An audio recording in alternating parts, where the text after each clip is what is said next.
It's so exciting to be able to have Rem Koolhaas, David Janot and the OMA team working on the 2017 MPavilion. Rem, of course, is one of the most highly respected architectural thinkers of the 21st century. His firm has designed and built some of the most incredible buildings all over the world.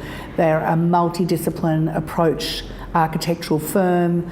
They really are looking to the future. Their establishment of their research arm, AMO, is there to balance their actual working with the built form now and thinking about the future and how architecture is going to be in the future is extremely exciting from my point of view, and the MPavilion really reflects the way architecture is going in the future. Naomi Milgram is interested in having an effect on Melbourne. Melbourne is the cultural capital of Australia. And so therefore it's the right place to address many different issues and to ask many different questions. And that's one thing I really like about doing pavilions. You don't quite know what will happen in them.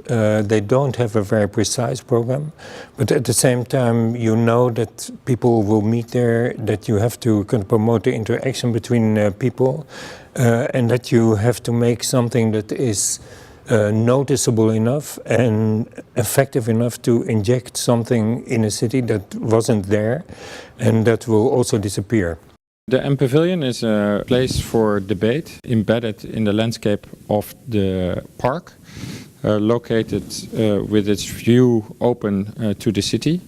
It's more or less a roof under which we have an amphitheater that can be transformed in different configurations, very centrally for performance, but also kind of by rotating part of the amphitheater fully open towards the city, which creates different pockets where different activities can play a role, but where also suddenly the park with the city as its backdrop can be the scene for the activity and the debate in the pavilion. It's embedded in the landscape on purpose so that people see it come up from the nature in the park, and where the main structure is the grid structure that is above it, which is a roof that has all kinds of technical and fun possibilities to support the activity below.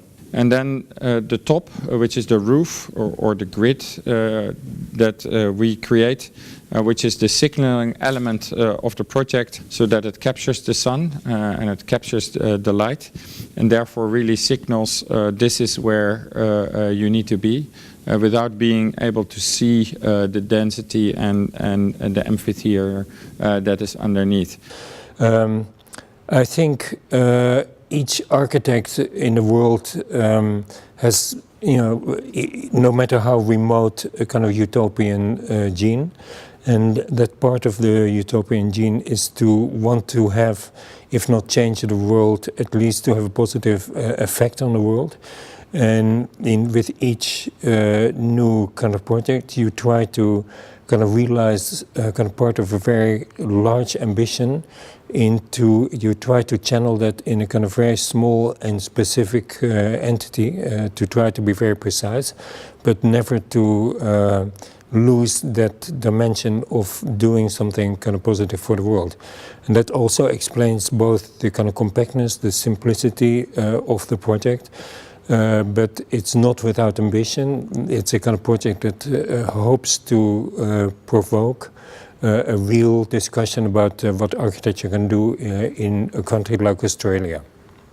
I was interested in, the first time I was in Australia, to notice it's a kind of almost perfect society, but it's lacking perhaps only in intensity, and what is exciting and provocative is that can maybe through a very small thing like a pavilion, you might inject a certain amount of intensity.